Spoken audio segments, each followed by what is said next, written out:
noise from a built engine car. It's normal to get a little bit of piston noise, especially when the engine is cold. This one is about halfway warmed up right now, and you may hear a little bit of piston noise on revving up.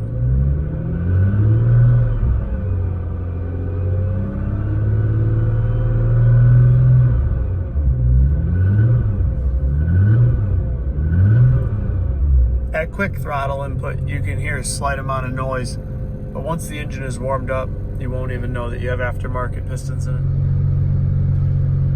While we're letting the car warm up, we can talk a little bit about the driving mannerisms. This car has a Shep 1K transmission with a drag package upgrade. It's to be expected that a car with aftermarket clutches is going to be a little harsher, maybe a little firmer engaging than a car with stock clutches. But with this kind of setup, you can expect pretty good street manners. As you can see, just pulling out onto the road here, really nothing different than a stock car engagement-wise.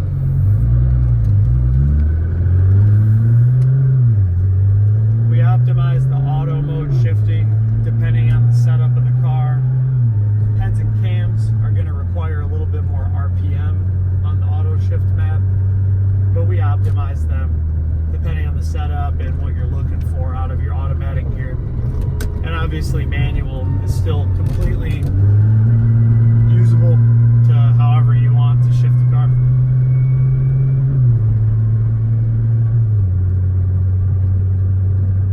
Idle quality, especially with stock heads and cams, should be very similar to stock.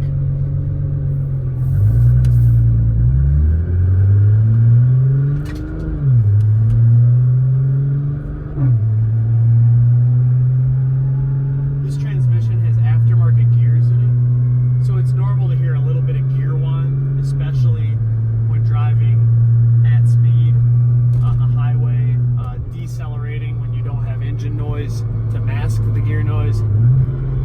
Maybe you can hear the whining right now as I decelerate.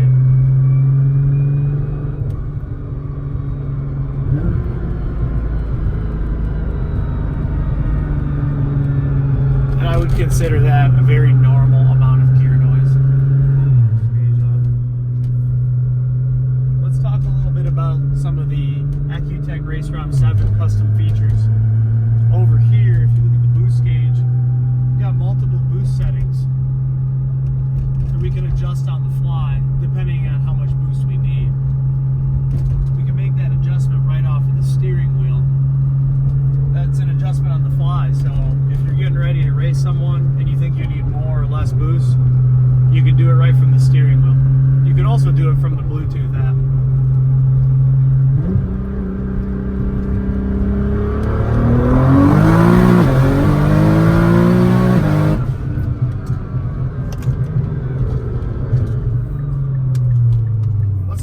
About rolling boost.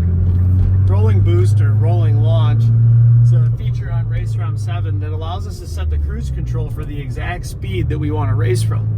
It then uses a custom ECU strategy to pre-spool the turbochargers. So all we have to do is hit the cancel button and we're ready to go. So I'm going to set the cruise control to the speed that we want to start from. In this case, we're going to go from 40. And once we're ready, we're going to floor the gas to spool the turbos and then hit cancel to go.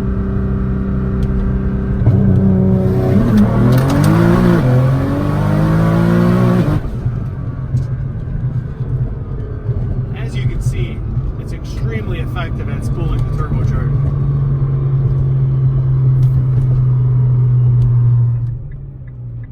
One of the best parts about these types of builds is you can drive the car in traffic with no real issues. Throw it in automatic mode and pretend that you're just driving an Altima with a loud exhaust.